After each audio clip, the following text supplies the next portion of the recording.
আমি বড় হয়েছি বাংলাদেশের একটি প্রত্যন্ত গ্রামে, যেখানে কাদামাটির পথ, তালগাছ ও পুকুর ঘাট আমার শৈশবের গল্পের অংশ।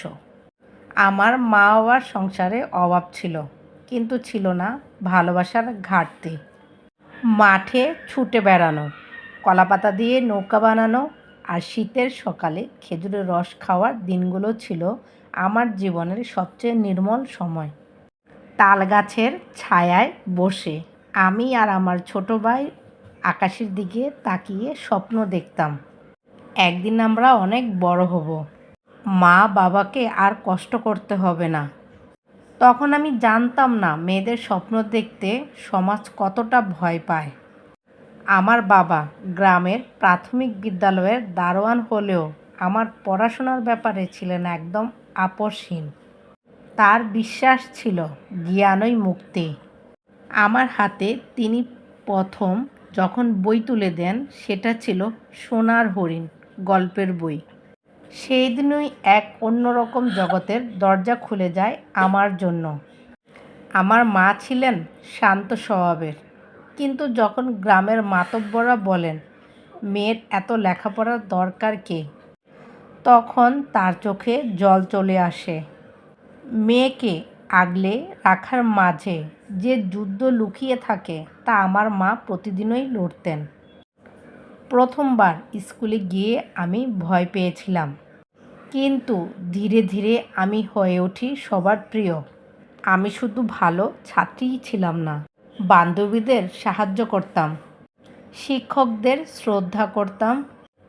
আমার স্কুল হয়ে ওঠে আমার দ্বিতীয় বাড়ি। সমাজ সহজে শান্ত থাকে না। একটা মেয়ের এত ভালো পড়াশোনা করায় অনেকেই চটেছে। আমার বাবাকে বোঝায়, মেয়ে মানুষের কী দরকার এত পড়াশোনা, কিন্তু আমার বাবা এক জবাব ছিল, ওর চোখে আগুন আমি নিভিয়ে দিতে পারি না। আমি বুঝে যাই আমার একমাত্র পথ পড়াশোনা। বইয়ের পাতা হয়ে যায় আমার আশ্রয়। সাহস, নজরুল, বেগম রোকেয়া, সত্যজিৎ সবার বই আমি পড়ি, সবাই আমার বন্ধু হয়ে যায়। আমি খেলি, দৌড়াই, ছেলেদের সঙ্গে কাঁধে কাঁধ মিলিয়ে। সমাজ প্রশ্ন তোলে, কিন্তু আমার নিজের প্রশ্ন আরও বেশি। আমার প্রশ্ন, মেয়েরা কেন পিছিয়ে থাকবে? একদিন স্কুলের এক শিক্ষক এক ছাত্রীকে অপমান করেন। সবাই চুপ, শুধু আমি দাঁড়িয়ে যাই। সেদিন প্রথমবার আমি জোরে বলি, ভুল করেছেন স্যার। সেই দিন থেকে শুরু হয় আমার প্রতিবাদের যাত্রা। শরীর বদলায়, চোখে আসে আলাদা রং, কিন্তু সমাজের চোখে আমার জীবনে নামে অন্ধকার। মেয়ের বড় হওয়া মানে বিয়ের কথা, ঘর বাঁধা, কিন্তু আমার চোখে তখনও মুক্তির স্বপ্ন। একদিন আমার মা আমাকে বলেন, এত লেখাপড়া করলে কে বিয়ে করবে তোকে? কথাটা কিন্তু আমার বুকের ভেতর খোঁচা দিল। আমার যে স্বপ্ন আছে, সে স্বপ্নকে কেন সবাই শত্রু ভাবছে?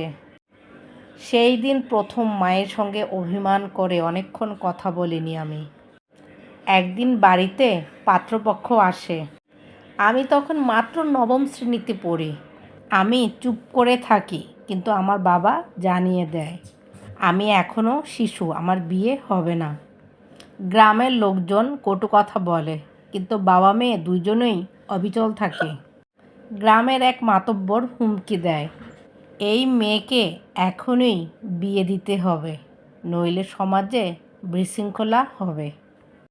আমি ভয় পাই এবং রাতে আমার ছোট ভাইকে নিয়ে পালানোর চেষ্টা করি, কিন্তু গ্রামের এক শিক্ষক আমাকে বোঝান, পালিয়ে নয়, লড়াই করে মুক্তি আনো। এতক্ষণ ধরে আমি যে গল্পটা বলছিলাম, সেই গল্পটা আমার ছিল না, সেই গল্পটা ছিল আমার এক আপুর। আসসালামু আলাইকুম, সবাই ভালো থাকবেন। আল্লাহ হাফেজ।